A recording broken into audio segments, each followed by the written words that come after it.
Beautiful. So, dear friends, first of all, thank you for joining us today for this session, which is dedicated to the economy of well-being. And we will speak about soulful economies and livelihoods of meaning in the way of understanding what modern aspects of economics and our modern reality maybe already don't work as we want them to be, and what might be done and where we can learn how to do it better.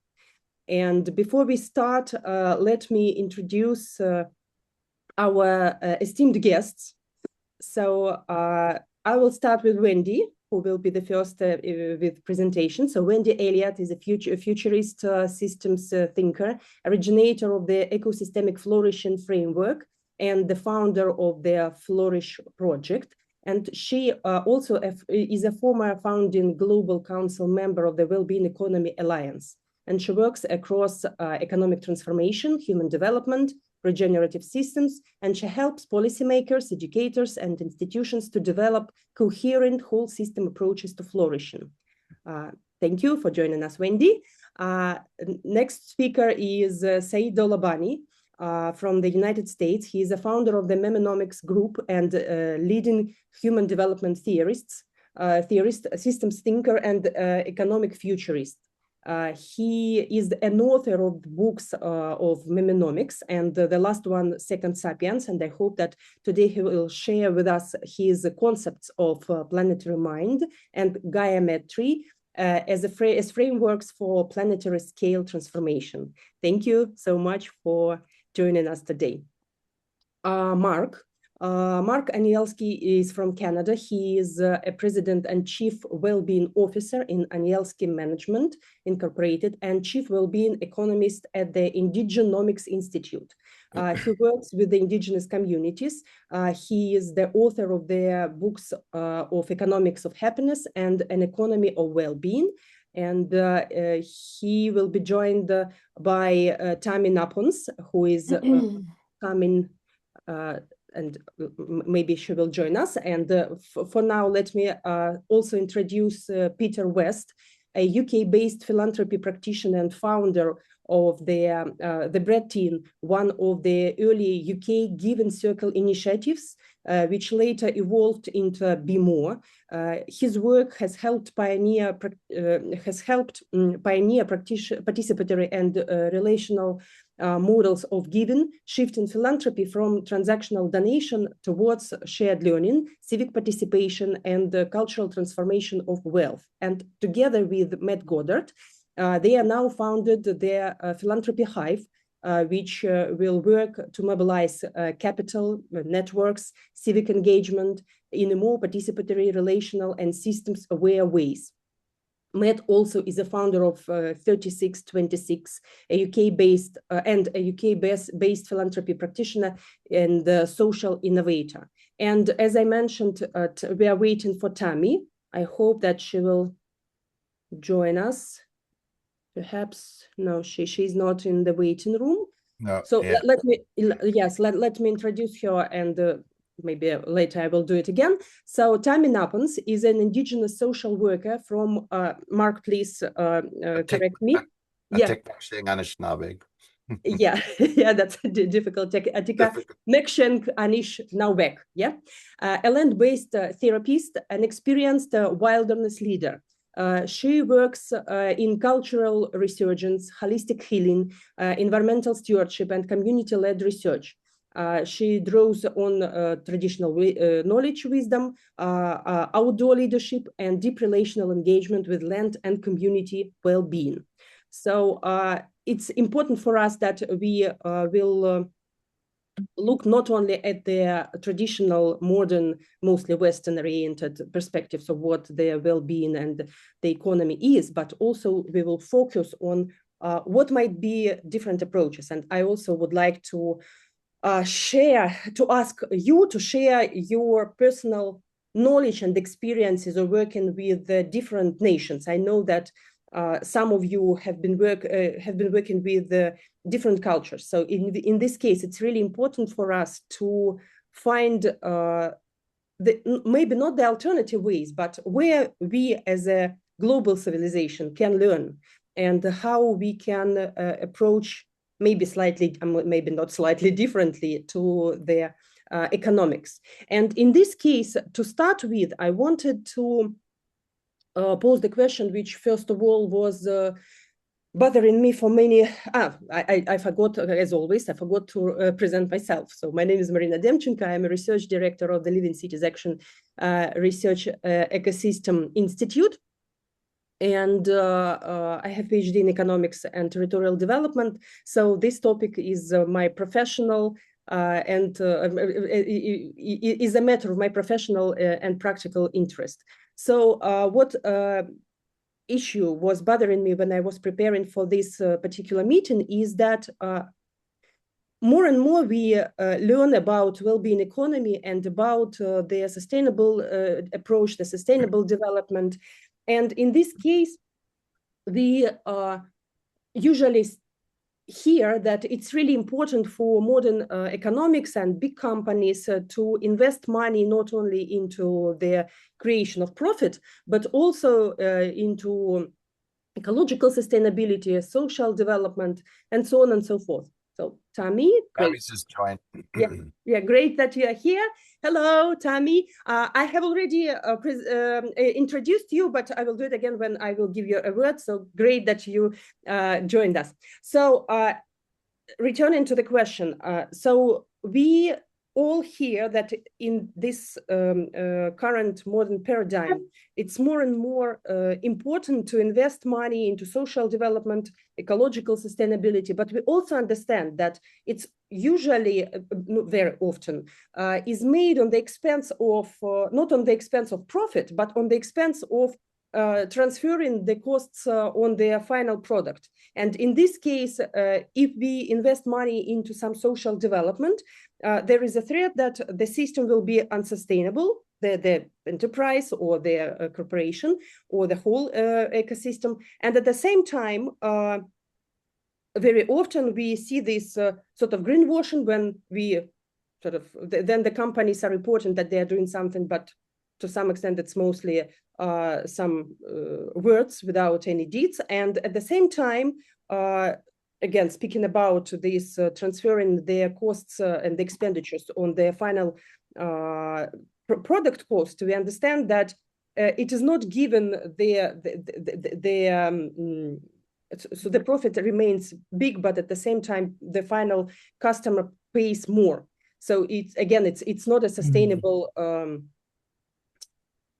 the sustainable system. So in this case, what might be done between being profitable and at the same time being socially responsible? And maybe is there a third way? What might be done in a different way? So this is the core issue of today's meeting, and also the question of how we could maybe more wisely distribute the wealth itself and what is meant under wealth in different cultures.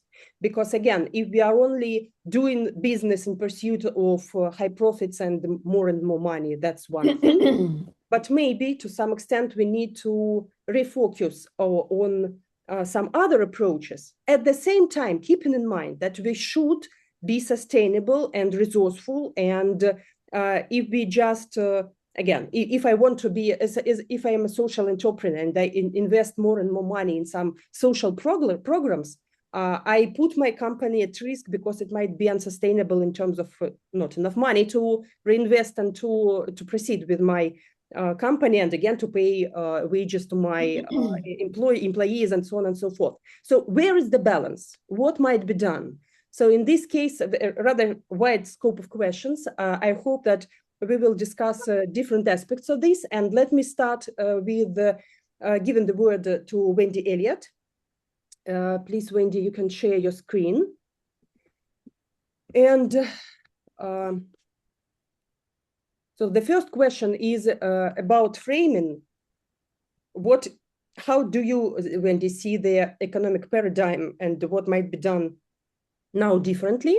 And again, we will proceed with short interventions, short presentations Dear speakers, if you have something to ask or to add after each presentation, we will have 2 to 3 minutes to give some feedback if we have it. And we will leave about 20 minutes for questions and for exchanging of our ideas and our thoughts at the end of the 2 hours. Okay? So this is the structure. So Wendy, please, the floor is yours. Yes, thank you. So lovely to be with everybody. And I'm lucky enough, I mean, my work spans multiple sectors, but one of which was I was lucky enough to be for 2 consecutive 3-year terms on the Global Council of the Wellbeing Economy Alliance, which has been doing great work. But I wanted to come at this from the perspective of one of my own core projects, which is the Flourish Project. Just see why. I am very interested across disciplines at looking at like the questions that underlie the questions, if you like. And at the moment I'm co-leading Galileo Commission. We're 3rd year in of the Galileo Commission Worldviews study. So understanding worldviews and understanding the limitations of worldviews and the diversity of worldviews, and that we see things in really different ways, is one of the things that I'm most interested in. So I wanted to come at this from the kind of things that I'm exploring through my own work. And if we're looking at economics, we go down to some really basic questions. What do we give value and why? What stories are associated around the things that we give value to? What stories have we bought into that are harmful for either human or ecosystemic flourishing? And what new values and stories should we be exploring and involved in for moving towards the future that we want to see? And it's one of the reasons that I'm involved with Marina in the Elcare Institute. So the idea that we're living within worldviews, and that cultural stories act as kind of worldviews codifiers. So that means that we are automatically adopting certain assumptions about the way the world works, including economic, education, all the systems that we live within. So we live in worlds where economic metrics define what is valued. This is currently learning systems transmit identity and purpose, media systems reinforce cultural norms, environmental policy determines intergenerational responsibility. What we're really saying is this is systemic, but there are certain embedded codes of practice within this way of looking at things. So from there, I was thinking about economics as a cultural expression, because economics is often like it's seen as a kind of neutral force, but actually it's deeply shaped by paradigms and worldviews. The way that, and we just accept, especially within Western cultures, we grow up with a kind of acceptance that this is the way that things are. But one of the most interesting things to look at is that isn't always the case. And I pulled out these because here's a prime example. This is when you look up what is economics. So Google, it's the branch of knowledge concerned with the production, consumption, and transfer of wealth. And then I have been interested in the definition of wealth for some years. Wealth is an abundance of valuable possessions or money. Then we have a step up to Wikipedia, a social science that studies the production, distribution, and consumption of goods and services. That's good. Wealth is, again, the abundance of valuable financial assets or physical possessions, which can be converted into a form that's useful for transactions. And then we get the Indigenous interpretation, which is kind of where we're moving back towards. So economics refers to a much more interesting and diverse regenerative systems of production, trade, and resource management that prioritize, embedded in the way that we look at this. It was still looking at values and the definitions of success, but we're prioritizing sustainability, reciprocity with nature, communal well-being, and self-determination over profit. And wealth, rather than being anthropocentric, all about human beings doing really well in a abundant world for humans, we're saying, no, this is actually about to live well and reciprocally. focusing on community health, strong relationships, and stewardship of the land in terms of we are the land, we are nature, so that economics is embedded in our understanding of ourselves. So one of the reasons multiple conversations are happening at the moment around the world, we're in this very interesting and fascinating period of time that brings lots of challenges, but actually shows that what we're facing is this misalignment between the human species that's been, to a degree, successful in what it's trying to do, but it's still a very, very young species, and the living systems that we actually are part of and depend upon. So for me, within my work, this is why I'm interested in worldviews and paradigms. So this is not just policy, tinkering with policies, it's a fundamental challenge to the way that we understand ourselves and the world. So conventional economics assumes a certain set of assumptions about human beings, very much the kind of selfish gene approach, and the market optimization that we can be sold to, that we're always going to follow predictable forms of behavior. But actually, what we're seeing is this increasing move across cultures to question those assumptions and to say, wait a minute, we are actually far more powerful and have far more agency than these systems have presented to us. That values are culturally shaped, that I can change my values if I move culture to culture. They're fundamentally different.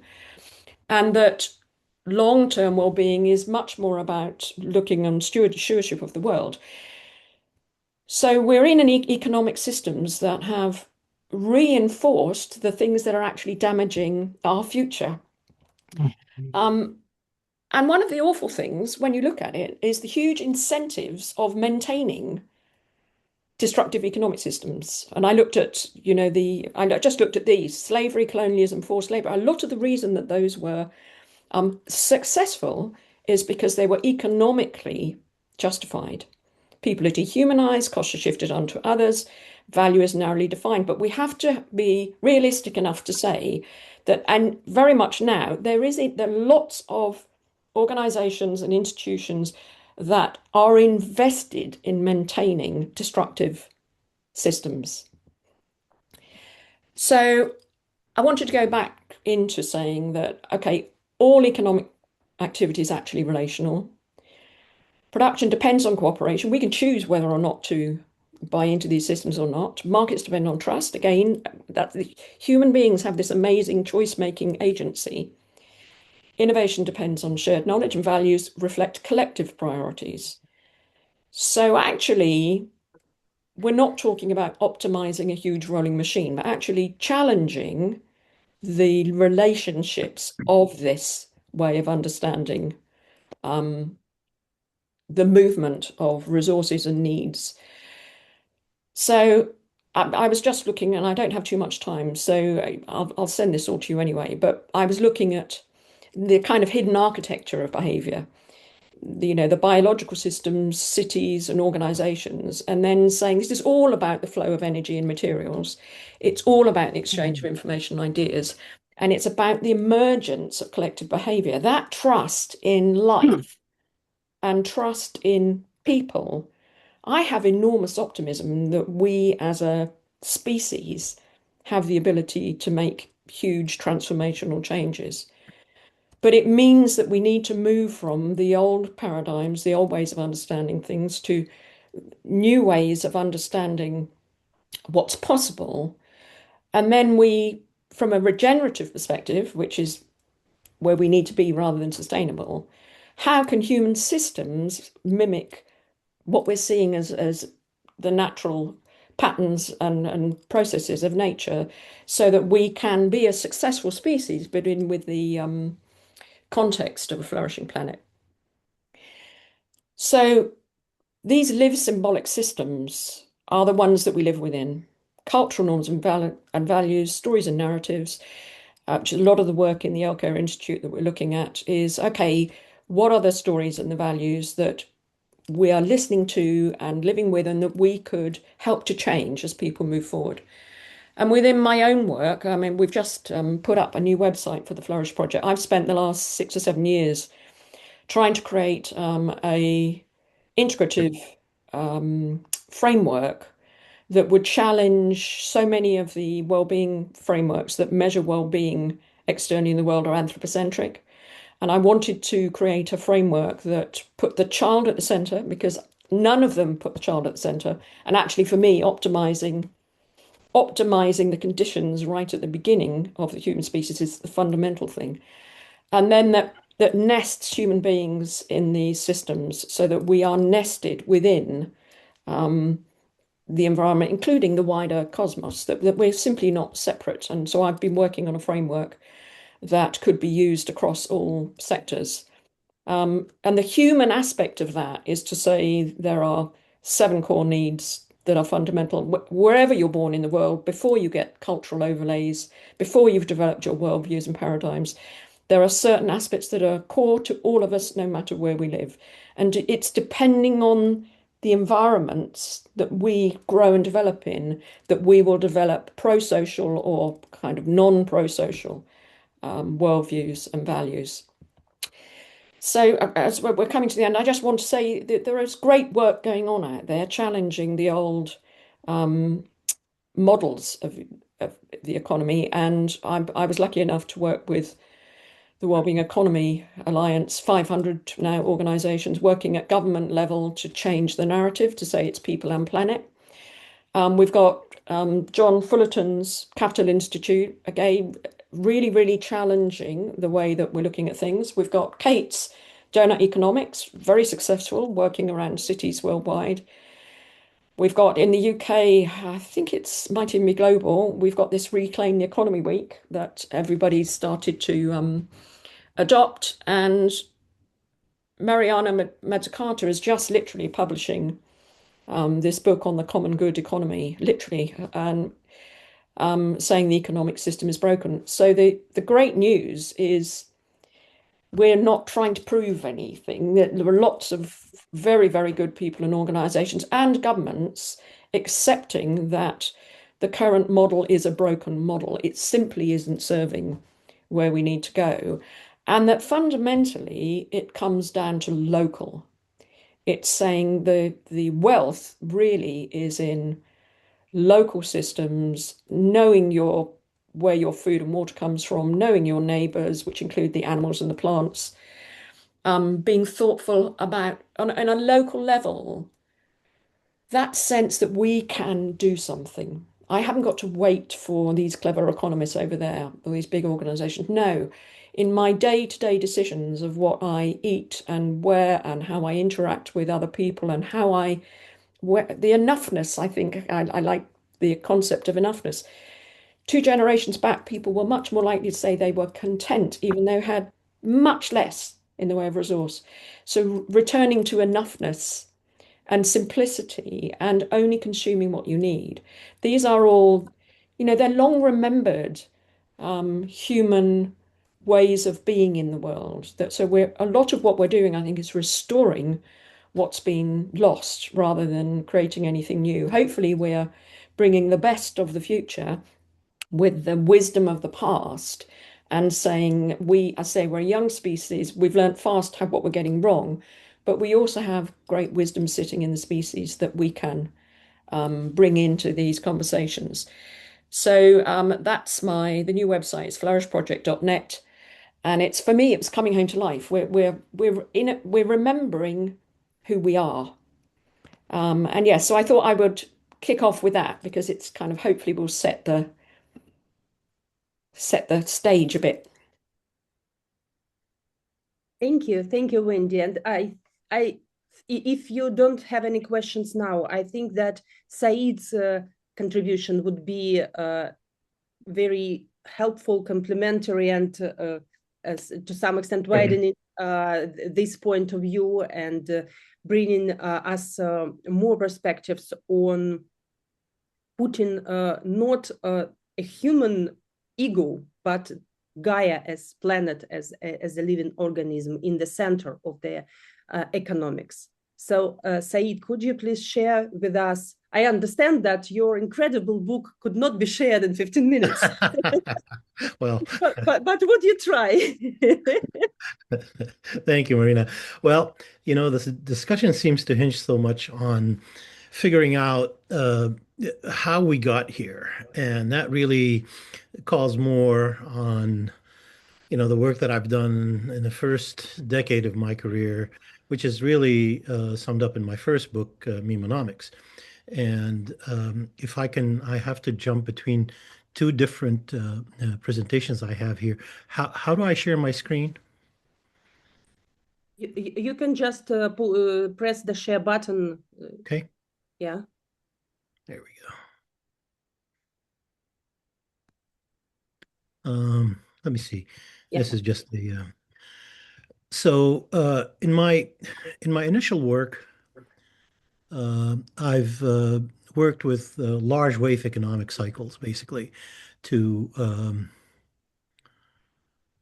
1 second, please, from current slide. This is really the slide that pretty much sums up about 10 years worth of research going back into, and this primarily deals with the US economy here, to give us an idea of how large wave cycles rise and fall, the values it captures and how these values sort of decline and become part of the DNA of future cycles. So you can see here the total of four large wave cycles that have defined the US economy. The third one we're still at the tail end of, which I define as only money matters, which started with the collapse of the Bretton Woods financial architecture, if anyone remembers what that looked like. When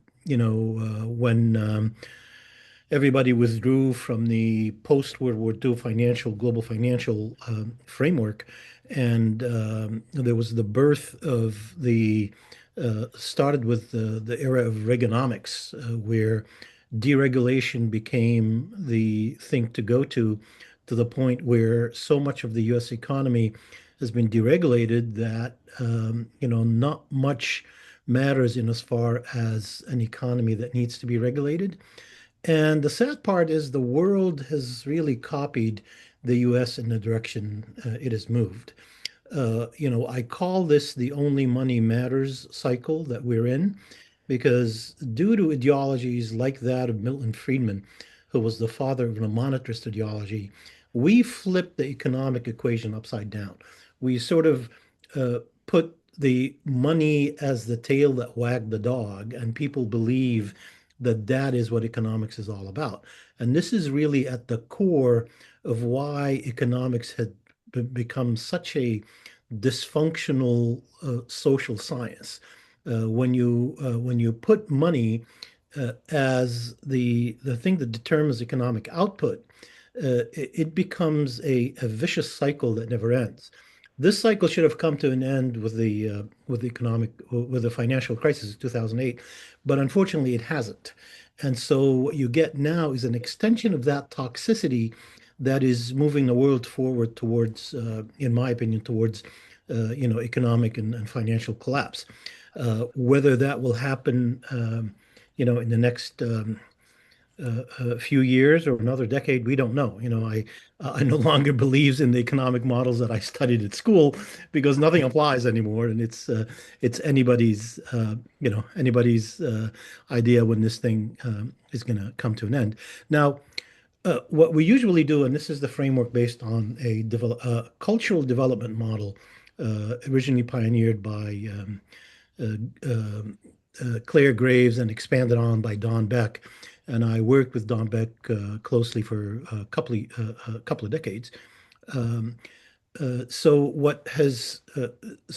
this is what a sustainable economy would look like. If you were to take the best practices of these cycles that we have experienced that have become a part of the DNA that shapes our economy, you create a trajectory that is, number one, long-term in its outlook, but it's also caring about the individual. It's caring about the planet. It's caring about people, and it also pays attention to the profitability aspect of doing business, because that's what motivates the business. But what I want to say is that this framework really guided the leading edge enterprise, including that of the conscious capitalism movement here in the States, which includes a lot of the cutting edge corporations, including the practices at Whole Foods and everything else. But then at the beginning of the 2020s, I began to see a shift in the thinking, and in the sense that uh, climate change has become an undeniable issue to anyone who has a conscious perspective on how the economies work. So most of this framework that you see here is really, it is still good. It is not sufficient enough by itself. In a sense, what Wendy mentioned is we are no longer looking for a sustainable economy. We need a regenerative economy. And in order for us to make that leap, really our thinking at its core needs to change, which, it took me about 5 or 6 years of research to figure out how do we incorporate that higher consciousness into how do we formulate policy. And the only way forward really is to transcend what some social scientists have called the the exceptionalism paradigm, in a sense that we as a humanity, as individuals, have placed ourselves as Homo sapiens, have placed ourselves on the apex of evolution. And to me, that is a representation of the third stage of cultural development, which started with the Enlightenment, in a sense that we differentiated ourselves from nature, placed ourselves on the top of that, and began to externalize all of our activities, economic and otherwise, to the environment. Well, that environment had had enough of us. And so let me move to my next. Um, so basically, in my framework, what I've done is classified the nature of the evolution of science. What you see here is uh, beyond Newtonian science that's reductive in nature, that is that still operates in silos, still runs most of academia. There is the complex system science, which is really more of an intuitive way of thinking. It is relational in nature. It accounts for feedback loops, something that the current Newtonian paradigm completely ignores. The evolution of that is the complex adaptive systems of life, which is a system that is a lot more intuitive, a lot closer to how it acts in the way that it can predict movement in Earth systems. Uh, it changes, but the ultimate intelligence for us to really adopt is the complex adaptive systems of life, which takes into consideration every possible feedback you can think of. Just like Mother Nature works, from the smallest microcosm to the largest. The if you don't water the plant that's in your office, it will die. That is a feedback loop. Mother Nature has done an incredible system that over the years have developed this at macro scale. So what is lacking from today's economic factors, what's lacking from today's human consciousness, is the idea that for every action, there's an opposite and equal reaction. And we seem to indulge in the action because it feels good, it feels positive. We forget the reaction. The reaction is contributing to Earth degradation. It's contributing to the idea that Mother Nature has endless resources, and that is really that's coming to gain a lot more acceptance in the way we think. So in a sense, that last column there gave me the idea of what Gaian intelligence is all about. It is basically our with all humility we can muster, it's our ability to embrace the way things the way things were before we really entered the age of enlightenment. What Wendy talked about, in the sense that it is the indigenous intelligence. It is our ability to gauge our ability to evolve our economy with that of nature. It is the recoupling, if you will, of the evolution of natural systems with the evolution of our economic systems. So let me find another slide here, and I'm sorry I didn't put these two together till just now. So what what I've done in my work is to really differentiate. This is not just an economic issue that, you hire a conscious or you elect a conscious leader and suddenly change is going to happen. This is really more of a systemic global change in consciousness that needs to take place. It is whole in the sense that our institutions need to shift to gear towards adapting what's called Gaian intelligence, and it is really a shift from how we perceive things now. So what you see here is the idea of pantometry. Pantometry is a term coined by a Harvard professor that says the sciences of the Enlightenment is the highest level of intelligence that the human species can achieve. And so I extracted some terms from one of his books that are in that pantometry column and sort of projected them on the other side of Gaiametry to create this Gaiametry framework to basically tell us the scope to which we have to expand our horizons, to expand our knowledge from where it is now. And based on this framework, that knowledge really needs to expand exponentially. Our psychosocial capacities need to be a lot higher than where they are now to adopt these things. So, you get things like what we look at as psychology of the human individual now, it becomes eco-psychology. It becomes a lot more involved. It's an extension to how we view the ecosystem that we live in. And you go down that list, from biology becomes the biosphere. It's no longer the individual organism. It's the entire Earth as a living organism. That awareness needs to factor in, and from that we determine, how we move forward with things like this. Um, and you go down the line, this is really one of the more important ones. Human intelligence, that what comes to us from those 2 kilograms between our ears needs to become a part of natural intelligence. So basically, as a species, we've been around for 200 to 300,000 years. We need to subsume that into natural intelligence, the intelligence that is ruled over the world for the last 3.5 billion years from the time life appeared on the planet. So there's so much to learn from that. Said, I'm sorry, it's we just only see their slide number 10, so it seems that the slides are not changing on the screen, so maybe you could. Slide number 10. Yeah, we just see the 5th mnemonic cycle, which is the. Oh, okay. Yeah. You don't see this? So maybe if you could. You have to stop sharing and then reshare. So, I see. Sorry. Okay, stop sharing. Okay. Sorry about that. Okay. let's start again. And then share again. Ah, there we go. Yeah. Yeah. Thank you, Marina, for mentioning that. So Sorry. yeah, so this is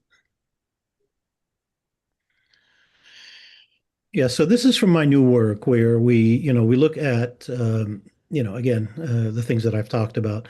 Some of the so the shifts need to be systemic. It's not a matter of economic policy anymore. It's a matter of global whole awareness of the challenges that we face. And to me, unless we really there's a global wake up to the current reality, to do something about how we've been treating the planet. Mother Nature is going to do it for us, whether we voluntarily adopt things that help us move to more a regenerative future, something that will couple economic activity with what remains of nature's resources and bring us back from the brink on so many of the different planetary systems, which, according to the most recent research, we have crossed 7 out of the 9 different planetary systems and entered stages of chaos that, what will happen has become unpredictable. And that, the planetary systems are far more complex systems in as far as predicting their behavior. So we really are at the mercy of Mother Nature in as far as the issue of planetary sustainability or planetary health dictates what we do as a species, what we do as far as economics is concerned. One of the things that are, I mean, these are the things that shift, that need to be embraced and adopted. And based on our current economic paradigm, I just don't see this happening quickly enough. I mean, we can do it at the small micro scale, but there needs to be a whole new consciousness in leadership. Our institutions need to change to accommodate for a lot of this. One of the things that came out of this list of things is the idea of, well, we all know that GDP drives the world. If GDP, for example, is 3.1 instead of 3.2, the global financial markets lose trillions of dollars a day. That is what's driving the world today, and that needs to end. So, what I've created is the idea that the GDP is based on endless growth. And the future is driven by degrowth. And to me, I've determined what the factors of degrowth are things that even with the sustainability movement that looks at and most of the regenerative activity looks at how much we're adding to the carbon footprint, the planetary systems are telling us otherwise. It's not just about the carbon footprint anymore. It is about the material footprint, it's about the ecological footprint. All these have to do with the other planetary systems. And, okay, so let me put up the slide that basically details what the questions that you as an individual, as a leader, or as someone who's looking to really discover what regeneration means as a fractal structure of a way to attempt to address planetary systems. Let me see if do you see this new slide? We have 5 minutes left. Okay. Yes. Okay. So yeah, this is really, all that to say, these are the new models that you need to ask. These are the questions that you need to ask yourself if you're looking to create a sustainability or a regenerative model that is in touch with what Mother Nature needs. Okay. So first and foremost, the most important thing is, does your work allow for feedback loops? Does the idea that you're going to go out and create a business that generates waste, are you willing to know the full life cycle of where that waste is going to go and how it's going to go into the environment? Are you driven by GDP, which has endless growth, or are you driven by the idea that we are reaching so much of the planetary limits that you're aware of the greater collapse that might happen because you're starting a new business? I've done research again in the book, and we don't have time to go into that. Much of the economic models that we look at, and Wendy mentioned, donut economies, to look at that closely, I would say the idea that we still need to bring so much of the culture into development and modernity has its own footprint on the planet in using resources. And so I would use these protocols to ask the question, does bringing modernity to people and cultures in the world that have remained primarily in the tribalistic values that consume far less than the modern world does that idea add to the material footprint, to the carbon footprint, to the ecological footprint? I would ask these questions first, because it seems like there's a conflict between trying to limit the planetary boundaries and at the same time still focus on development. Again, there are a lot of things here that are a part of the book, and I'm sorry I didn't gauge my time on this to have done a better presentation of this. But one of the bigger models one of the bigger questions that again we need to ask is, What does we now worry about, especially with what's going on in the Middle East now, what is going on with the supply chain, with issues of that matter. We need to be looking at what happens with the ecological supply chain. If you start a business, if you're looking to do sustainable regenerative work, does your activity by just, digging something in the ground, does your activity pose a threat to the environment? Does the idea that your product needs to be manufactured? What are the feedback loops from that manufacturing process? What are the feedback loops from shipping that product to where it is? So basically, we really need to look with greater scrutiny on what we produce, how we produce it, and how we consume it, and having the new sort of North Star be degrowth. And by degrowth, I don't mean completely killing the economic system.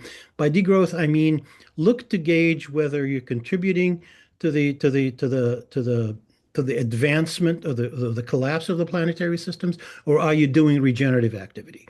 Basically, go through the set of questions that answer that. It's not necessarily moving away from GDP as a measure, but GDP needs to become a secondary measure to GEP. If it could remain, but it cannot still be driven by endless growth. And I think I've used up my time, Marina.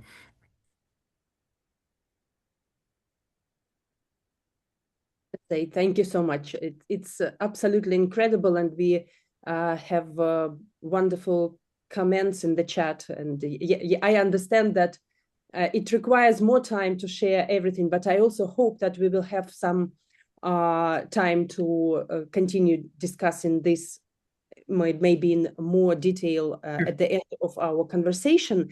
And so could you stop please sharing? And in this case, I think that we have this clear contradiction between their mostly Western understanding of wealth, again, modern monetary system, which gives us some specific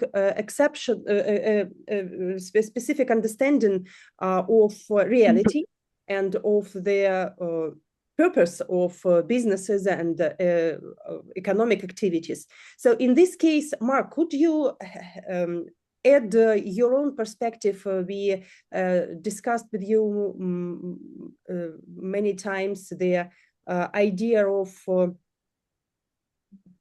alternatives, potential, shaping their understanding of the well-being economy in terms of taking into the consideration the indigenous wisdom. And I also know that you conducted very successfully some research, not only in Canada with the indigenous peoples, but also in Ireland. So could you share first of all, maybe let's start from your a personal view as a scientist, as a person who, as an economist, as a person who sees the whole picture, the global picture.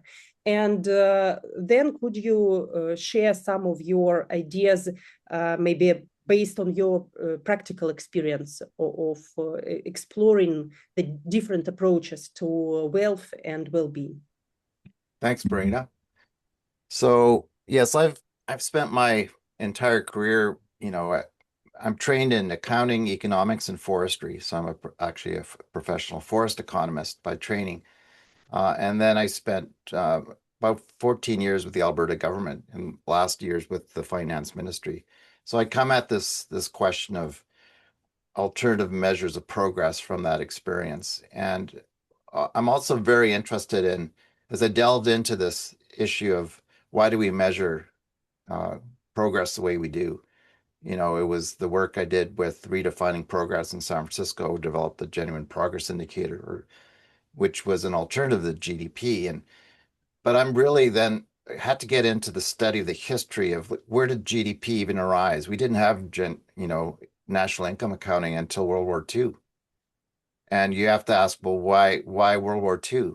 Well, because the British had to find a way of taxing the people so they had to measure cash flow.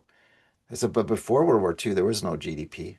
So we're still talking about I said, the war is long over and we're still addicted to this economic growth.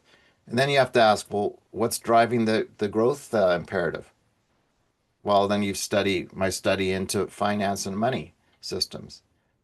GDP, as my mentor Herman Daly said, has to keep growing because the servicing of the debt, which is doubling every 7 to 8 years in the US, if you look at the debt curve, requires continuous growth.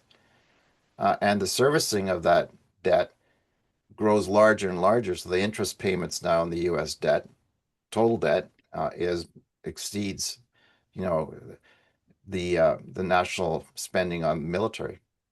So you've got this insane system of 70, 80 years now since World War II.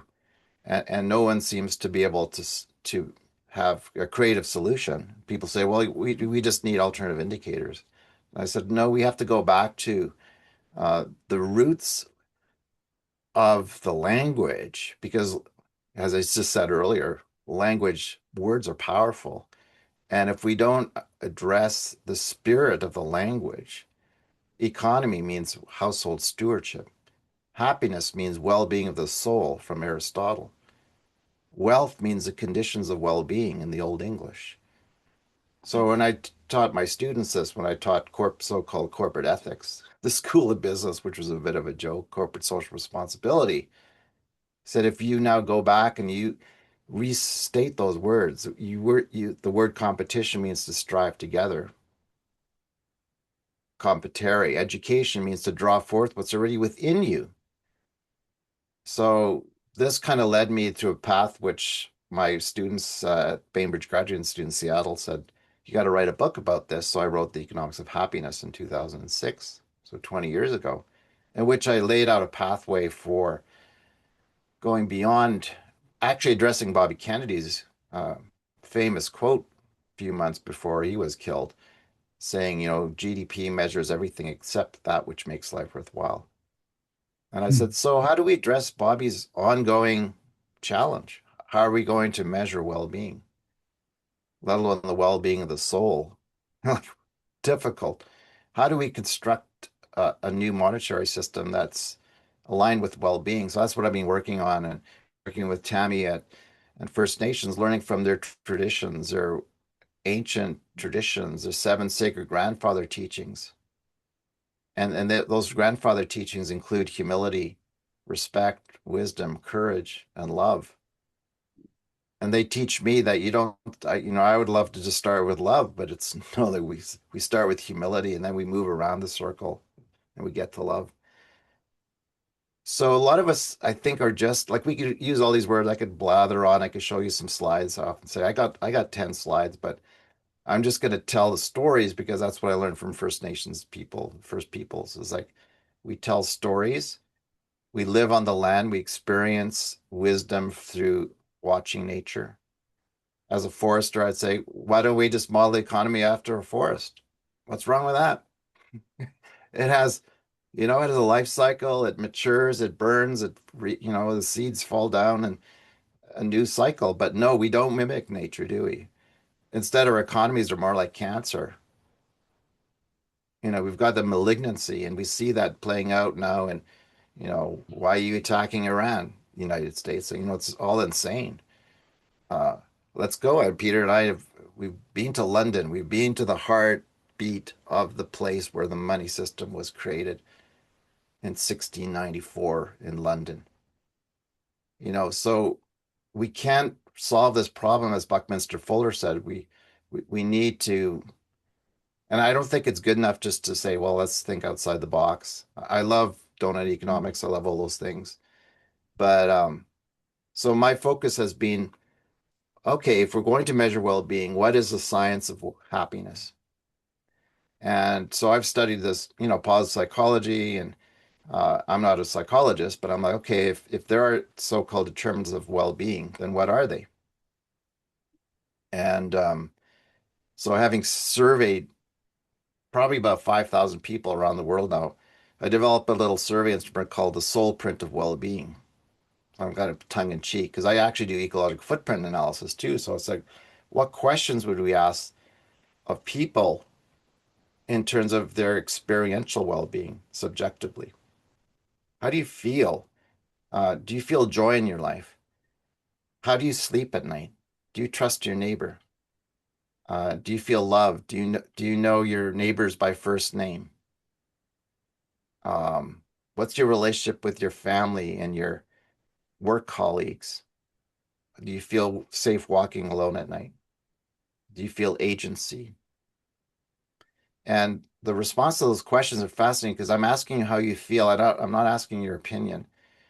And in 2021, during COVID, the head of the independent media outlet in Ireland, in Dublin, the big media outlet that's run out of Brussels, said, people are bored. They're not going to the pubs. Can we run this happiness survey that you do? And I said, sure, let's do it. So we launched this thing, and I had 2,400 people respond to the survey. And I'm laughing because I know the World Happiness Survey. I was part of that launching in 2012 when we met with the Bhutanese and John Helliwell, Jeffrey Sachs, all those people more famous than me. And when they survey the nations on happiness or life satisfaction, only 1,000 citizens are surveyed. 1,000 in the US. And you say, really? And I had 2,400 Irish fill out the survey. And the remarkable thing is, maybe I could show my slide now, but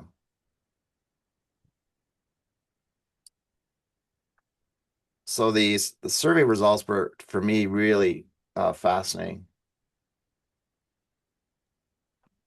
Could you please, open full screen? Thank you. I'm going to go really quickly because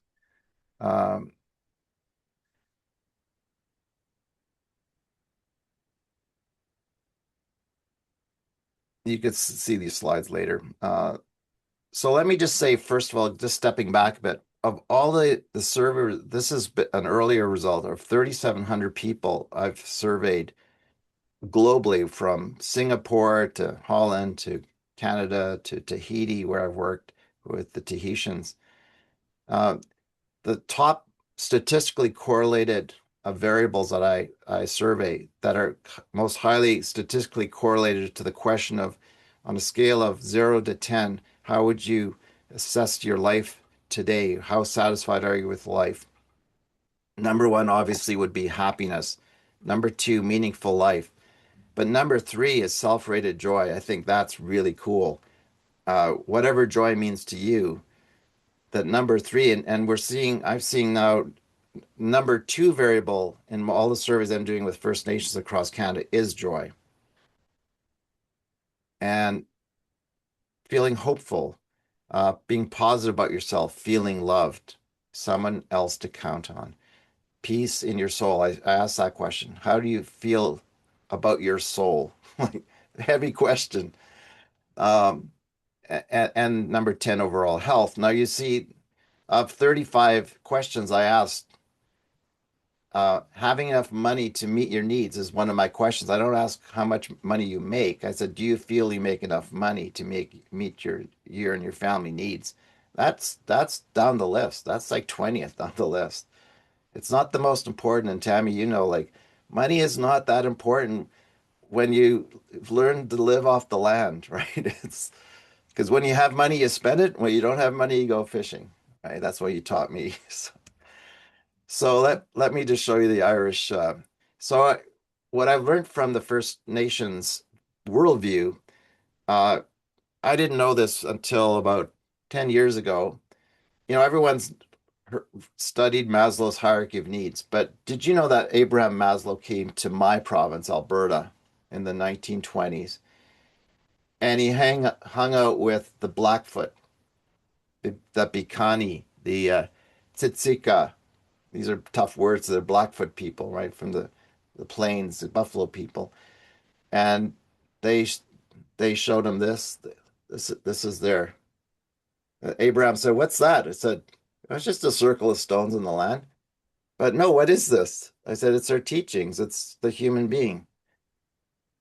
And I said, and I looked at it, I'm like, wait a minute, I love circles. So it's like, so how does this British fellow take a circle which is the human being. From the north, mental, depends on what nation or language group. To the north is the mind.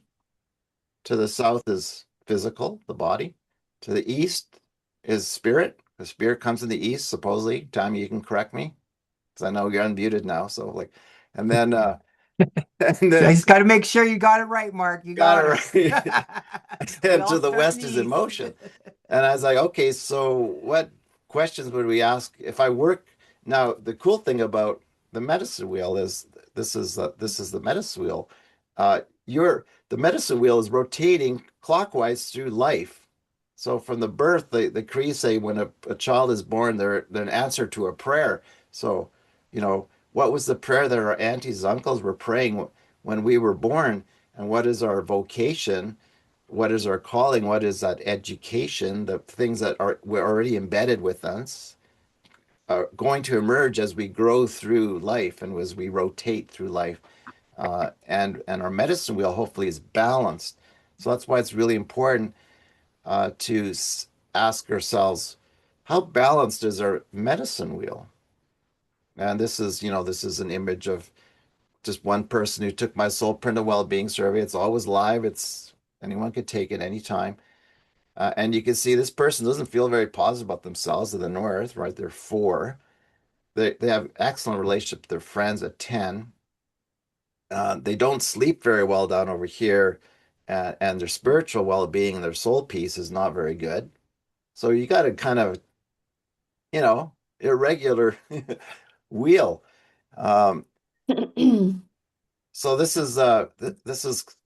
so let me say then, when the head of marketing for independent media in Dublin called me, and he said, can you run this survey for us? And I said, sure, let's do it. And but I'm telling you, I'm not going to call it the soul print of well-being. The Irish might freak out if I use that kind of language. But okay, let's call it the well-being survey. And I'm going to use the medicine wheel teachings. So I'm going to ask 36 questions.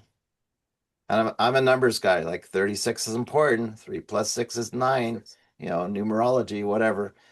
And so here, and I had a neighbor who can code and Google forms, etc. So we created these beautiful custom. So every individual who completed the survey got a personal profile. And this is a screenshot of one person who lives in Dublin North. He's 75 to 84, just like my friend Peter West. And he's male and he's single. So we got some numerical scoring on his self-rating, and you could see this medicine wheel image of his scoring from the Irish, the average for the nation. So then they called me three weeks into the survey, can you do the North as well? I said, sure, let's do Northern Ireland too. And I'll show you the results are pretty cool. And we could break down their well-being index by subcategories, kind of mental, physical, emotional, even economic. And then we ask open-ended questions. What do you love most about life? And the only thing that the marketing guys asked me is, who's the happiest person in Ireland? He said, it's a 65-year-old guy who loves his dog more than his wife. Anyways, it was pretty funny. Very good. So here are the fascinating results. Here is the composite index of the results of both the south in the green dotted, and the north, the purple. And you can see what's so remarkable is how absolutely coherent, consistent those scores are. So an average index of 69 out of 100 possible. No one ever scores 100, of course, unless you're a narcissist. You think you're so hot. But you can see, so this was, again, it was just a fun exercise. They published this report as an insert, the paper. And this is also what I found remarkable. This is, we were able to create well-being indices by county across all of Ireland. So the north are in the darker green. It's probably pretty hard to see, but there's not that much difference between the county well-being indices and the urban, like Dublin and Belfast. statistically not significant.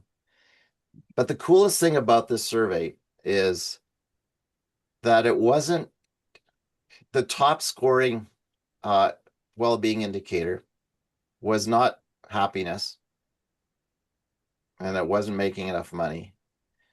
It was feeling that I belong in my community in spite of my religion, my gender, and my socioeconomic status. I was blown away. In Ireland, where we have this constant narrative that we don't trust they don't trust each other, they're always fighting. And I'm like, that should make headline news. Of course it didn't. They didn't publish that headline. So I'm going to end with this is my encounter with Sade. You probably know, some Americans know who this guy is, Wendell Berry, the great agrarian philosopher. And one day I drove into Kentucky from Cincinnati, and I said, I'm going to go see Wendell Berry. And he doesn't have a cell phone. He doesn't have email. He's a true agrarian philosopher. And I went to see him on the Kentucky River, and we talked about how sad he was that young people weren't engaged in agriculture anymore, putting their hands in the soil. And I drove by dead tobacco fields. I thought, what's wrong with this? What's wrong with America? And anyways, but in some of his writings, he says, without a prosperous local economy, the people have no power and the land has no voice. We need economies that are operating on the health of ecosystems and human communities where we do our work. And I've also had the pleasure of teaching. I've been senior advisor to China in 2003 to 6, and China's national economic policy under Deng Xiaoping, it's called Xiaokang. Xiaokang is a Confucian word. It means well-being, an economy of moderately well-being Chinese households. That's what it means. Mark, and the West had 2 minutes, please. Okay. Yeah. So when I was teaching, sitting with professors of philosophy and deans of philosophy in Shanghai, I had to remind them of their Taoist traditions and the Confucian wisdom, because China is very Confucian in its governance. And Confucius says life is really simple, but we insist on making it complicated. So that's it. Thank you. And thank you for including different approaches and different worldviews and real practical results of your work with the different continents. And Tammy, could you please jump in with your perspective? And it's a great honor and pleasure to have you and to listen from your first experience, from first hands, the approach from the indigenous culture. Because again, we discussed with you many times that our regular sort of contemporary, rational, modern understanding of wealth is absolutely different from what indigenous people understand and how they live. So for us, it's really important to learn and to understand how we can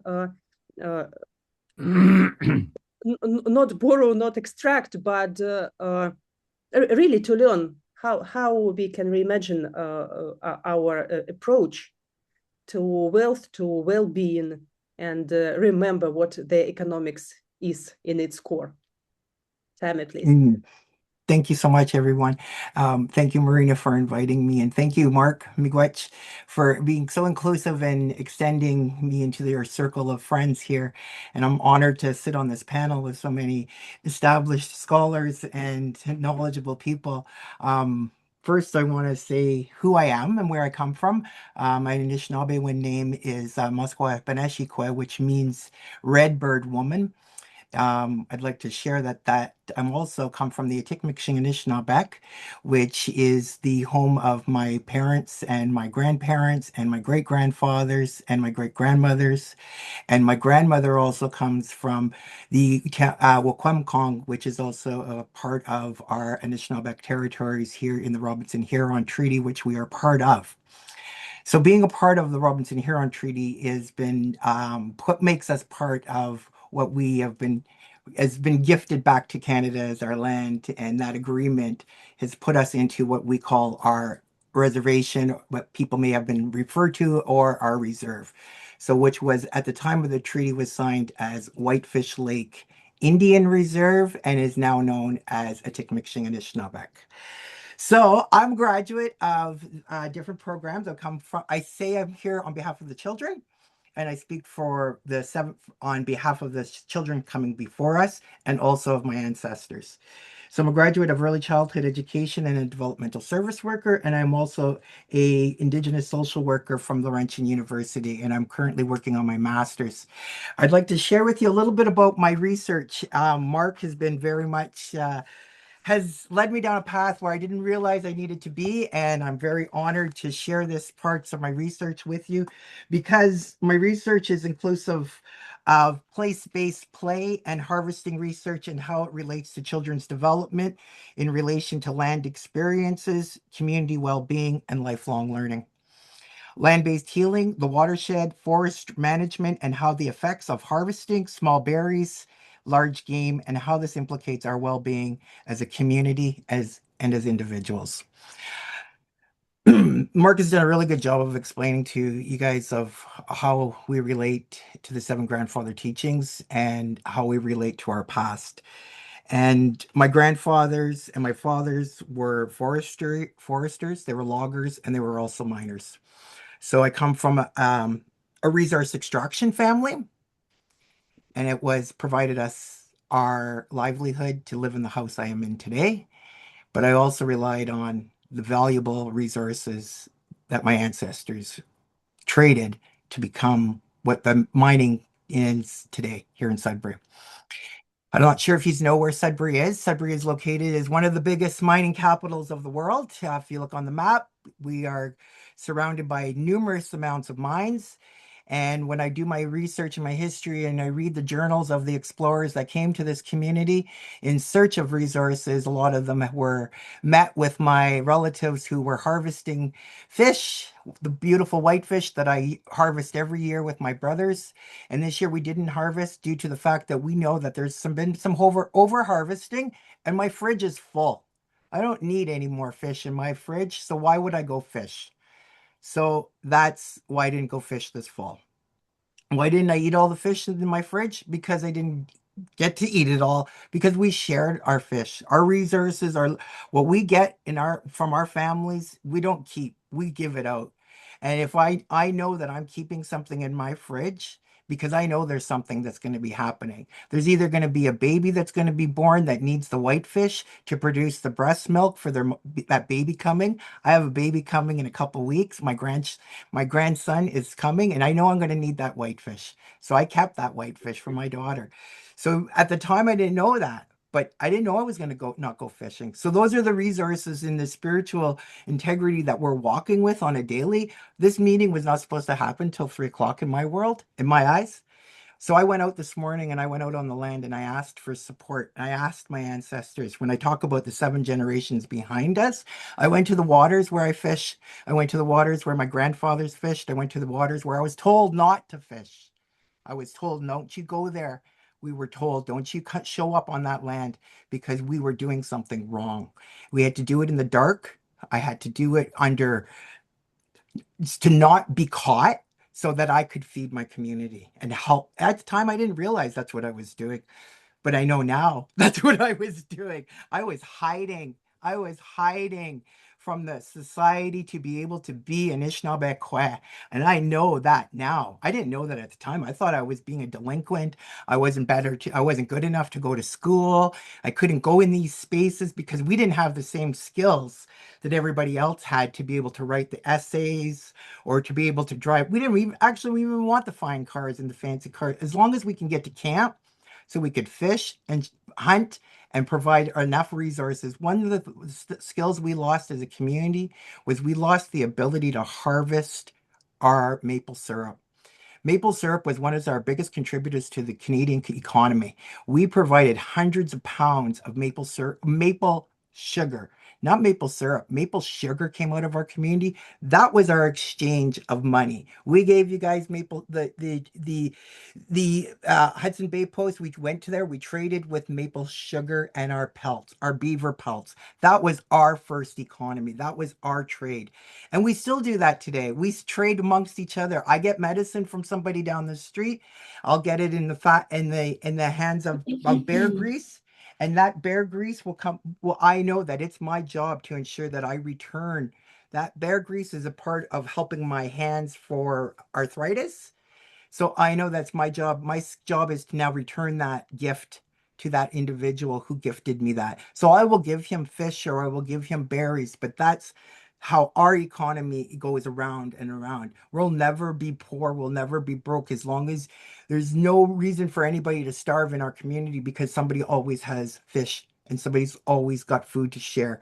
But we have lost a lot of our ability to connect that way. And we do have families that are struggling and we do have families that are on the streets.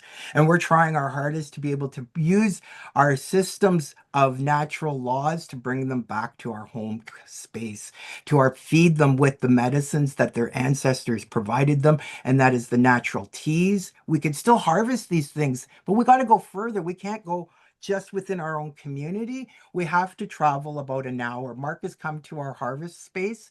We started harvesting off the reserve. So we've been segregated into a community of land where our families were. When I grew up, there was 400, less than 400, probably about 300 people in the community. There's still around the same amount of people, but the population is now up to about 1,500 people.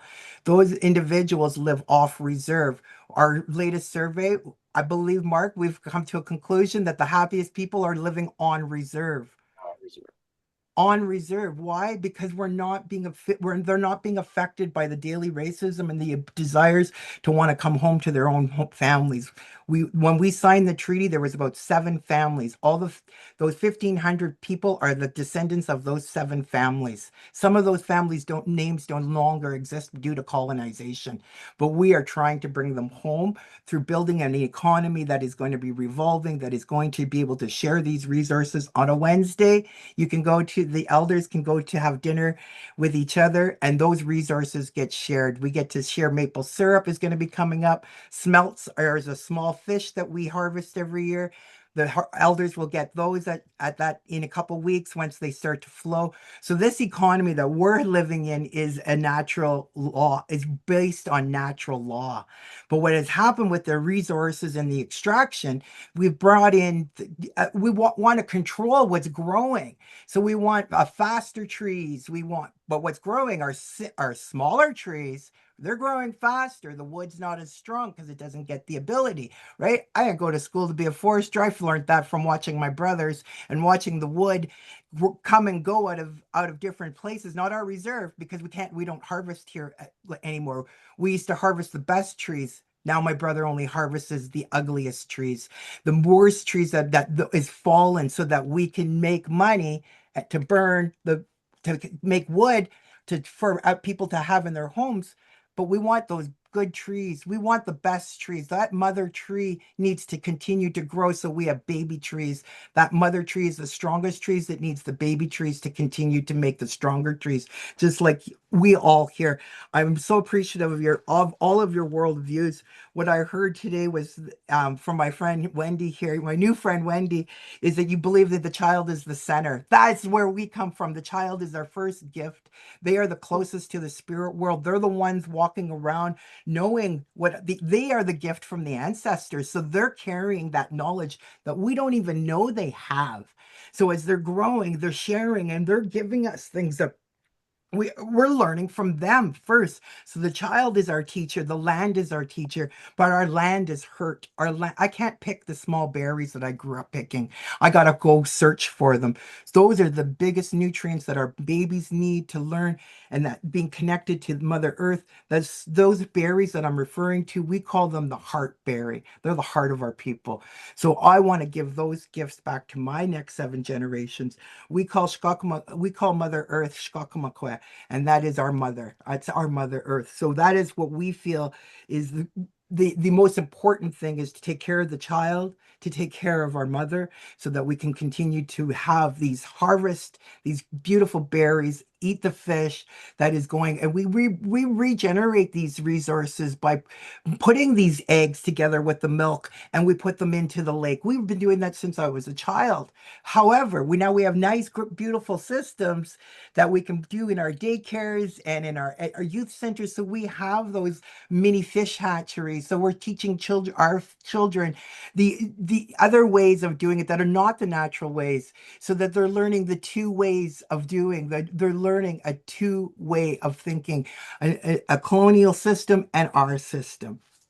And so I'm so honored to be able to speak with my children, and they live in my home. They're listening in behind me. I know they can hear me, and I know that the ancestors have prepared me to get on when I needed to be, because I asked for that. And I carry here with me is a medicine pouch that I created. It has our four medicines in it. And when I created this, I made this at the youth conference, and I knew that today I would needed those words. I needed the words of the youth to be able to speak clearly from my heart and listen for them, so that I can walk with this knowledge that you have just gifted me here today. So I see this as a reciprocal relationship, just like we are with the earth. The earth gives us that medicines to be able to live and the fresh air and the waters. We don't get clean water anymore. I got to travel to go get spring water. I grew up getting spring water with my uncles, from my grandmother, from my aunties. We can't do that. We got to travel. I took my daughter, we had to go 5 hours just to go and get natural spring water. I didn't know why I was going to get that spring water, but little did I realize somebody came and asked me, can you make me some medicine? I need tea for my nephew, my son. He's sick. He's really sick. So I took that. I said, I just happened to go get spring water. I don't know why I needed that spring water so bad, but somebody else knew why. The creator put me on that journey. So I believe there's a reason why we're all here together today. And I believe that there's a reason these stories have so much value, and that they are going to be able to make that better, greener future. And that resource extraction, I know it's not going away. I know we can do it a better way. And this bringing minds like ourselves together, and that we walk for those next 7 generations, but also think about what our last 7 generations lost. I know what I can go back to my great 5, go back, and I know they didn't want this for our people. I know they wanted, when they signed the treaties with Canada, with the British, they didn't want us to suffer. They wanted everyone to flourish. And that's what I believe is going to happen. And this economy, the soulfulness is in here. It's coming from here, and it's going up into here for the youth and for the next 7 generations. So I don't know if I've taken up my time, but I feel like I had to talk fast at the end to make sure I've said it all. And I really appreciate the knowledge that I've been able to be a part of in this worldview of us coming together in the betterment of a greener, brighter future for all the next 7 generations across the world. Miigwech. Thank you so much for sharing. It's precious, and each time when I meet you, it's so rich, it's so inspiring. So yeah, absolutely fantastic. So you know what I wanted to sort of to summarize. We many times heard today that the greatest dimension which brings us happiness is not money, and even not just sort of having fun or anything, but it's belonging to communities. So we are the part of bigger systems. And Tammy mentioned, and our friend Alexander Laszlo likes to compare us with this rhizomic system of the great forest, that we all are connected roots of the one big living organism. So in this case, it's so, and again, as mycelium systems or this rhizomic system share resources, share nutrients, share even information, according to some research, we as humans can share resources in our communities and support each other. And another point which I wanted to highlight, which also we heard from different speakers, is about the necessity of this long-term thinking, thinking about our ancestors, thinking about our next generations, making decisions for their looking far to the future and understanding and thinking of consequences. But what we really see in our modern economy, what we see in our geopolitics, what we see globally, it's short-term decisions, extractive policies, rather unthoughtful decision-making. So in this case, I would like to invite maybe first Peter and then Matt, you can join. And first of all, please share your own experience, because I think that what you have already created and what you are trying to do with the Philanthropy Hive initiative is precisely how we can bring this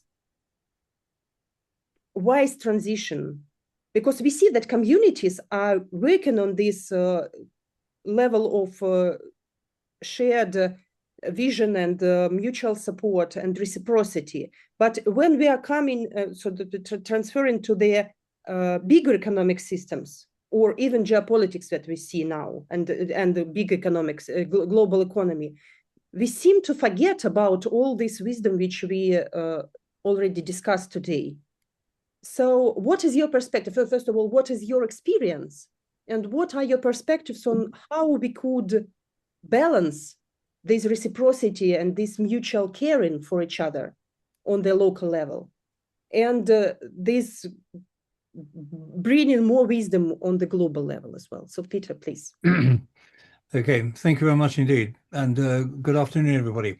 Matt, if I may speak a little bit, go first, and then speak about the bread tin, which is an initiative I set up in London about 15 years ago. And then Matt can update you with where we're taking it from now. What I did was I've spent maybe 60 years in the charitable sector in one way, shape, or another, and it became very apparent to me that the individual social responsibility of wealth, ISR, individual social responsibility, not CSR, was a taboo subject, and it was a no-go area. People didn't want to talk about it. Professionals didn't want to talk about it and discuss it. Lawyers would only operate at their client's request, and financial investors, bankers, and economists would not oversee a replenishing or depleting fund. They were there to grow the fund, not to reduce it. And I found in the early days of when I started this work in sort of the mid-90s, that the economy of the city was against really what I was doing, although they all knew that there was something there that they should be doing. I suppose traditionally maybe the church was doing something. Traditionally, livery companies in London did something, and they set up charities. But nobody was actually focusing on the individual social responsibility of wealth with this generation. And coming from a community education background, that was my professional training, I felt a calling to work with the next generation of young, aspiring, wealthy or high earners in the city. And to that end, I set up one to other initiatives, and I met this high net worth individual, and he said to me, Peter, he said, you're the guy, he said, because of your professional training, etc., you need to teach the younger generation. He said, and my wife and I have an idea. We're going to give you £10,000 if you can find 10 young professionals to put £1,000 each into this ring-fenced account. We will coach them on how to give away 20k. And it worked. It was a really good equation. It was very grassroots, very down at, it was a drink in a pub type of atmosphere where you'd all sit around a table and you'd all debate what you're going to do with this £20,000. But what it did, it taught them the social responsibility of wealth. And suddenly they were aspiring to do all the everything that they ever talked about when they were at university in the sort of the late nights. I mean, those of us that have been at college, you have these debates into the early hours of the morning when you're going to change the world, when you get out there and you get your first job, etc., etc. You're going to change the world. And here was an opportunity for them to actually change the world that they live in. And to that end, I set up the bread tin groups, which was, in fact, I found a core donor, as we called them then, and we're changing the terminology now, by the way. So hold that for a minute. We would get the core donor put up £10,000, then you get 10 individuals put up 1,000 each, and together they'd give away 20k. And the whole plan was for each individual to do a presentation, and it was perhaps a monthly meeting. So with the 10 people in the group, this would be over a 12-month period. They'd do a presentation once a month, and then everybody gave them a score out of 10. And I drew up this little graph where we would give them a score for content, etc., etc. And it was amazing. It was a really good, hands-on, dynamic debate. Very heated, tears, anger, frustration. They thought animal welfare was the greatest thing. And then somebody else came up with mobility for the disabled, for the elderly disabled. And they would argue the case. Each one would bounce off the other. And I wish I'd met some of you guys earlier, because I would have invited you to come in, not just to be a fly on the wall, but to give me advice and help as to how to control the debate that was going on. But it worked. That was the key. Because we drilled down to the individual, it worked, and it became very impactful. And one group becomes 2 groups, becomes 4, becomes 8. And by the time I left the project in 2016, I'd done 14 groups. So I'd influenced 140 young professionals. Now, progress that on now, and this is where I'd like to introduce Matt, because Matt worked with me in 2018, 2019-ish. And we have now come up with this idea of extending it and to developing it to a new level of understanding and engagement, etc. And you've got to remember now that the young people that I worked with, the contacts are now 15 years old, and they're now into senior positions of responsibility in the bank, in the city. And I'm amazed as we're starting to research and go back and meet these young people. They've done amazing things, really, really encouraging. And I think we're going to be very encouraged to see where this is going to lead us. This now leads me on to the new developments with Matt and Hive, which I think I'll leave now Matt to explain. If you want to know any more about the work of the bread tin and the work that I did in the city, it's now a little bit dated. And as Mark hinted, I'm now of an age where I'm not actively employed anymore, Mark. We've got to move on in life. But Matt and I are now working on this new initiative called The Hive. Matt, over to you. Great. Thank you, Peter. Hopefully you can hear me okay. And it's lovely to be in the company of a wide variety of systems thinkers. Because my first introduction to systems thinking was the work of John Holland and his paper back in 1969 around complex adaptive systems, and the work of Ralph Stacey around adaptive environments. And so thank you. And I love all of what you've said. So Wendy talking about the focus on the child. Thank you to Syed for the work of thinking about Earth systems, and to Mark and to Tammy for sharing about the work you're doing around the spiritual side of things, as well as the ecosystems in which you live. And Tammy, thank you. So beautifully heartfelt conversation there. So I just want to thank you for that, and not to take anything away from what Mark's been doing, but Tammy, thank you for sharing that. That really spoke to my heart particularly. And with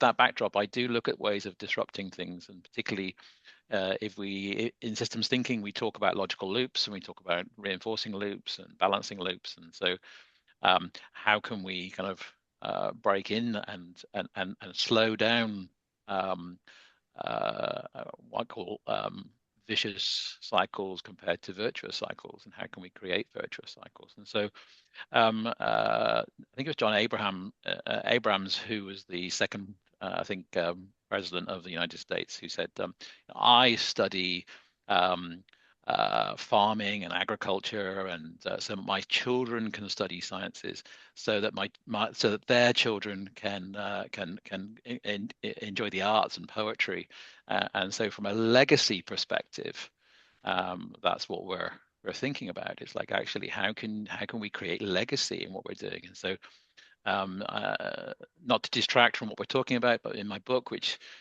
I talk about how can we change the narrative around work, so that work is less of a transactional, but actually an exchange of value. So Tammy, talking about you trade, you exchange. How can work be an exchange of value? And so thinking about that, and thinking about how can we have a responsibility in terms of legacy.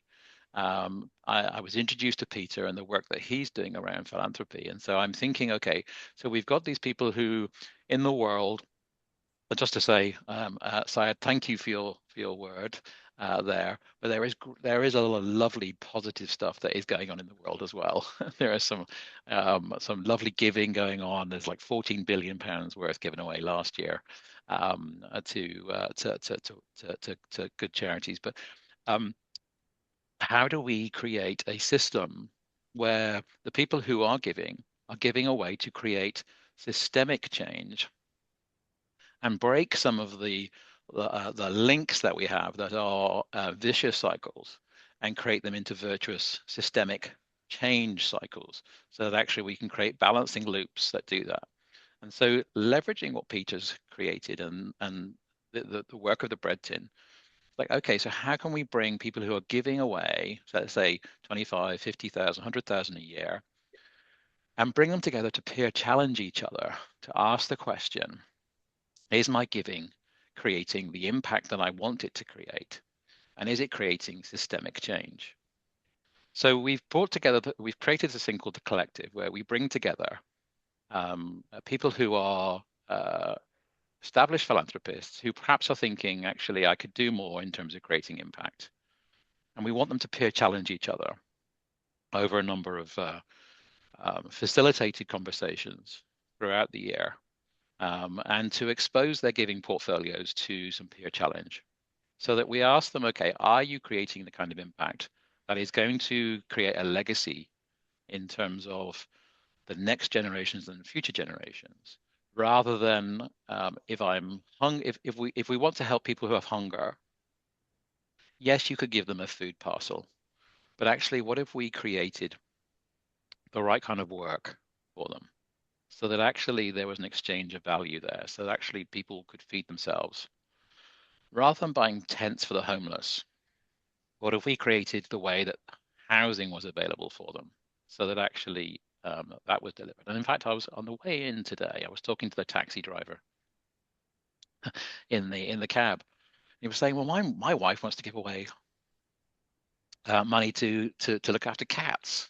How would we do that? And I said, well, actually, I wouldn't change that missional purpose. It's like, actually, but what if you were to create an education system that taught people about cats, so that cats weren't left on the side of the road, that cats weren't treated badly, so that actually we broke the chain between needing to have care homes or places where cats could have sanctuary because they're treated so badly? What if you were to invest in that, and that would create a legacy?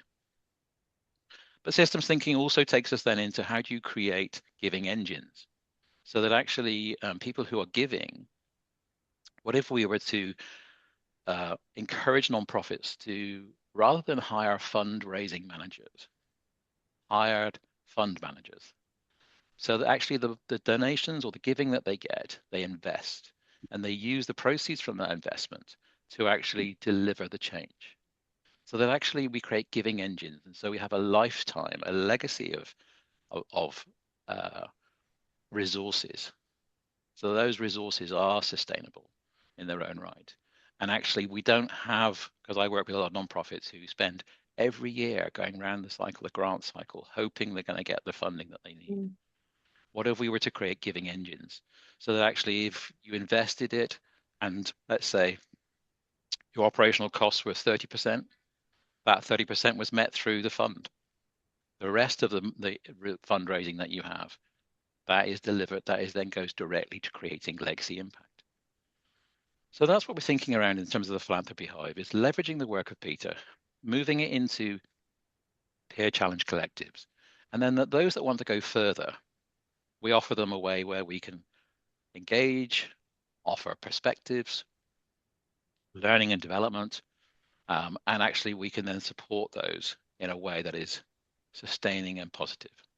So that's the work that we have embarked on. And in my book, talking about communities and creating change, and talking about sharing stories. So Mark, picking up your storytelling piece, I tell a story where I was challenged to think about how could you make taking out the rubbish more than a means to an end. So I started in my small close where I live. When the bin men had been, I would bring their bins in for them, my neighbours. I'd carry their bins in. I'd come back from walking the dog. I'd pick up their bins. We have, in the UK, we have a number of bins per household. I'd bring them in and deliver them to their driveways. My neighbours were like, "What's the heck going on?" I'm like, "I'm just here to bless you and create community." And just through that small act over the last 5 years, I know my neighbours by name. I know what's going on in their lives. They know what's going on in my lives. We care for each other. We support each other. And actually, they started to take it in turns. And at one point, one of my neighbours was going, no, it's my turn to bring the bins in. And she was running up the driveway to pick the bins in and bring them in. But it's that 1%, I think, that actually helps us to kind of go, actually, if I could trade some of these things, and rather than making them let's say, a means to an end, how do we make them valuable in their own right? Nobody likes taking the bins out. But actually, how can you make it something of value and share that amongst your community? So we're in the business of creating community, and we're in the business of changing things. And so we do look at that. So I'm working with Peter and others, and we're having some fun exploring that and developing community. So thank you. Thank you so much. For me personally, a very important takeaway of today's conversation is that, so I was also preparing to speak about some differences between sustainability and regenerative approach and the regeneration. So in a nutshell, in a very simple words, I would like to take away from me personally, and I hope that many of our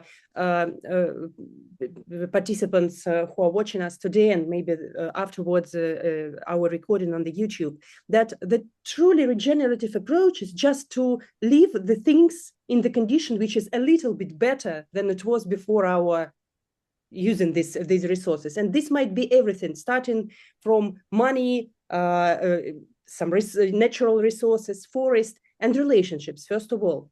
Because if we build the warmth between us, if we leave people a little bit more happier, a little bit more pleased than they were before meeting us, it's already a regeneration. It's already our impact and our contribution to the global shift of this paradigm towards economic, towards human relationships, towards our understanding, as we mentioned in our LCare vision, is rethinking our human identity and our citizen identity. And again, citizen, not just their sort of affiliation to some nation or passport, a city in their understanding of their inhabitant, the resident of a polis, as it was in Greece. And when each person contributes and takes responsibility for others and for their reciprocity and for their communal flourishing.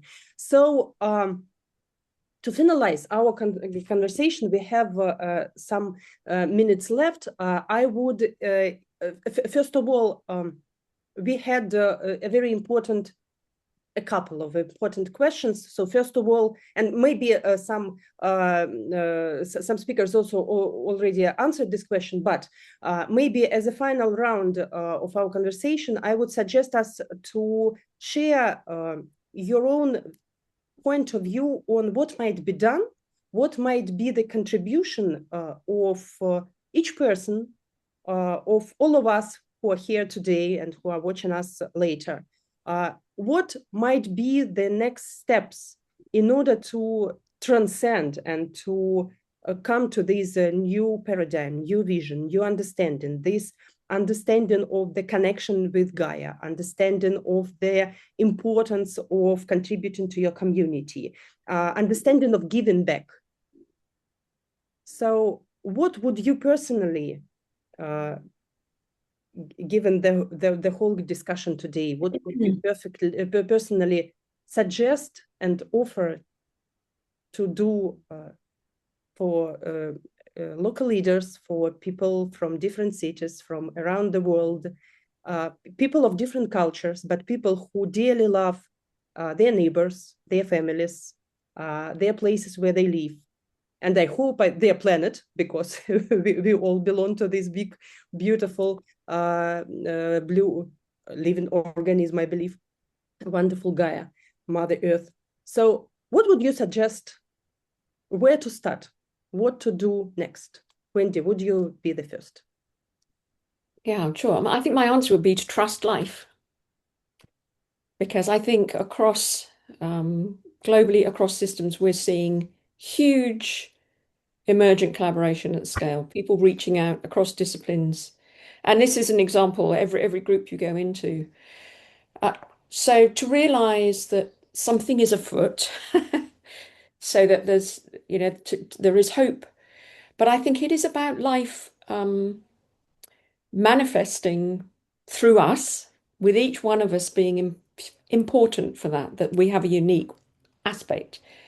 So for us to get clarity in what we're bringing and then to reach out to others across systems and really hone in on this reaching out into belonging. I mean, I think that's what we're really yearning for. We want to belong again, I mean, to the more than human as well as the human.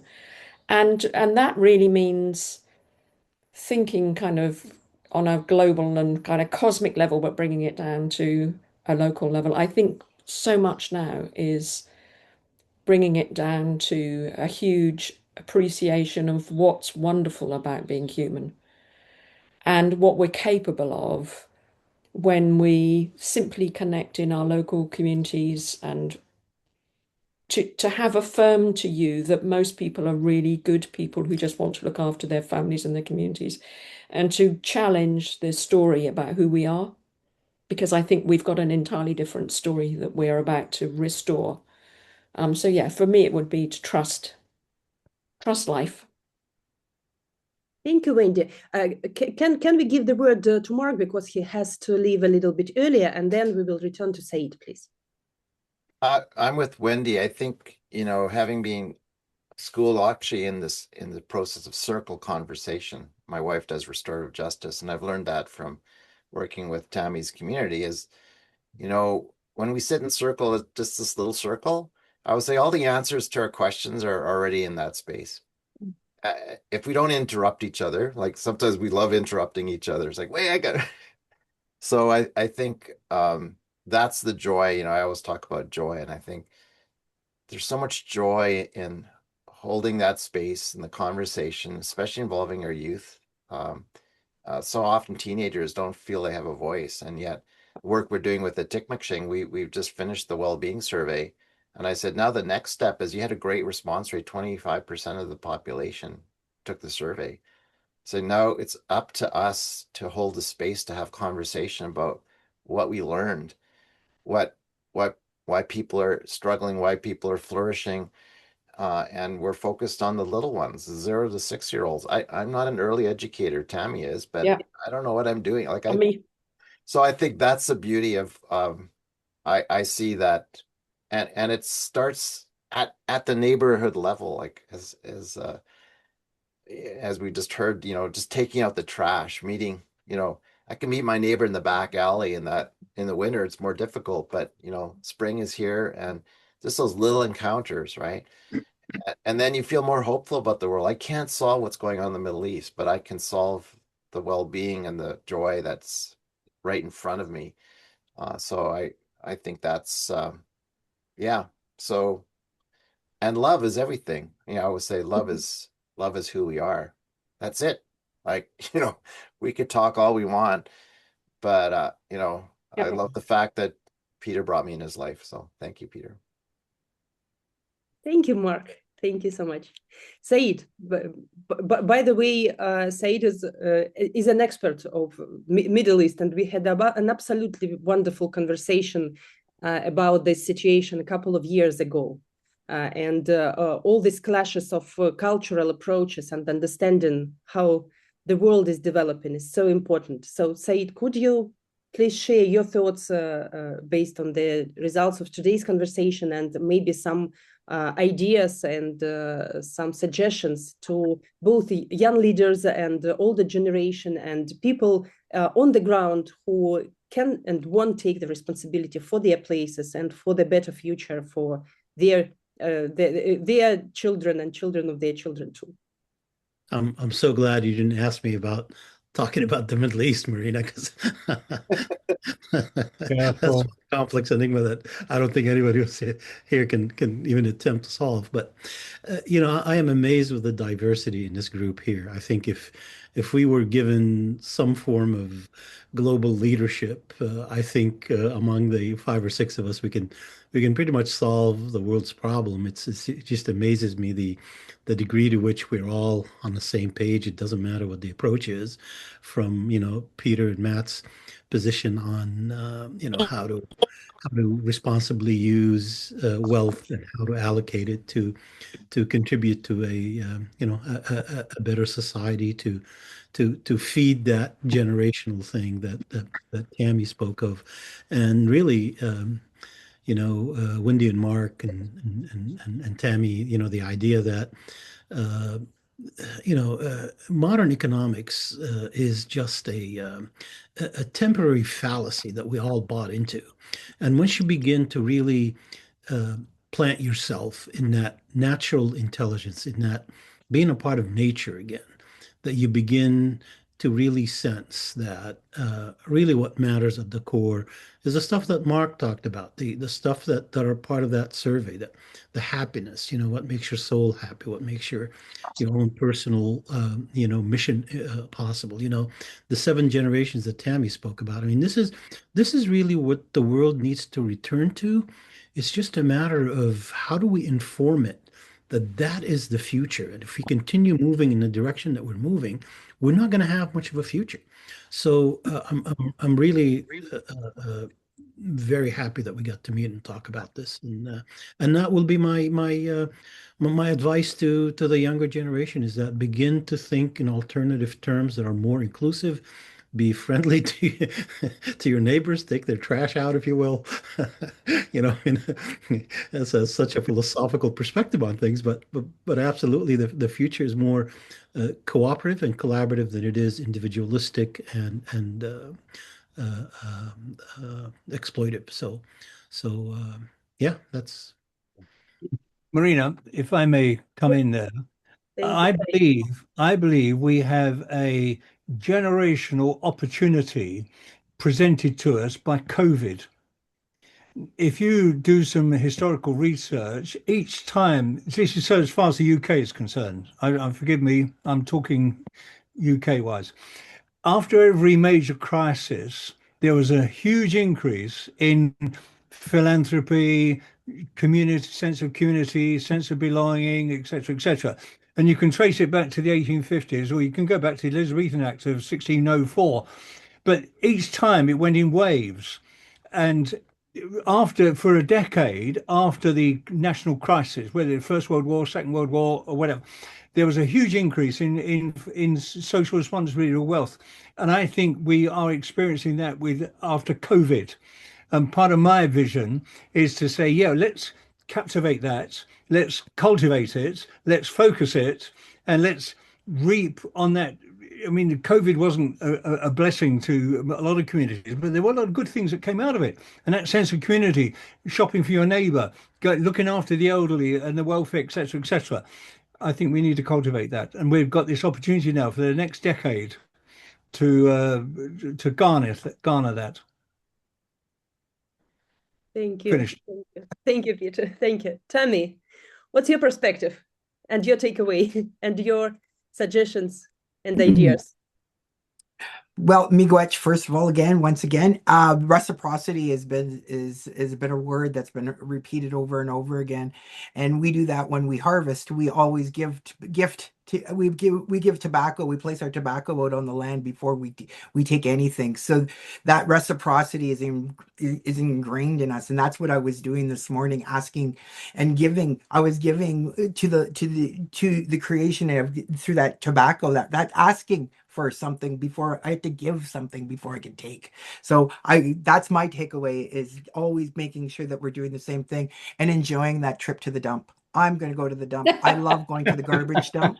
I meet so many people at the dump. I get to talk to the local community members. They tell us what's happening off the reserve, on the reserve. I get to hear about the eagles who Gotta have talk to the eagle. have come. Fascinating. That's where I go Yeah. feed the eagles. Common to there's all so human much beings dealing with there's so much to the talk garbage. about when we talk about garbage. Oh, I love that. So I will really think of you all when I'm out there and putting those offerings out at the dump for the birds that I speak well with. And miigwech, and I enjoy the weather, and don't be afraid to take those messages from what you see. You're in touch with your feedback loops, Tammy. Yeah. I try. Miigwech. And yes, humor. I really believe humor is a big part of who we are as Indigenous and as people, as humans. We need humor, and we need more of it. Yeah. We need to play like children and be like children, and remind ourselves that that's what is going to be the next 7 generations, are those babies. Oh, Miigwech. thank you so much. Matt, please. Yeah, hopefully you can summarize. hear me okay. Yes. Hopefully, let me know you can hear me, because I got thrown out from my laptop and I'm on my phone now, so apologies for that. So yeah, there's an ancient writing that says, pray for the community. Oh, We lost. you stopped. Yep. Can you still hear me okay? Yeah. Now, yes. Okay, so it's this ancient writing says, pray for the community that in which you find yourself, that they would prosper and know peace, because it will go well for you. And so I start at that point, is like, actually think about my community, pray to the creator, to the universe, to the earth, to wherever you see your sense of identity coming from. Pray to, for me, it's God. So pray to God about my community. Pray that they would prosper. Don't live in fear. Don't live from a place of scarcity. And that's why I love what Tammy's been sharing with us. It's like, actually, you know what? Speak to, listen for that insight, listen for that direction, and pray that your community prospers and knows peace, because it will go well for you. And I think it will go well for us if that's where our starting point is. And so there's lots of things we could be doing, lots of activity we could create, lots of things we can do. But for me, that's my starting point. And then from there, I listen to the spirit for guidance on what to do next. Absolutely fantastic. Dear all, I'm so grateful and I'm so inspired. And thank you so much for your invaluable, incredible contribution. And I really am looking forward to continuing this conversation with each of you, and who knows, maybe together again. And so I think that we could finalize with a very short and very clear rule: give first and then just take. And that's all in all aspects.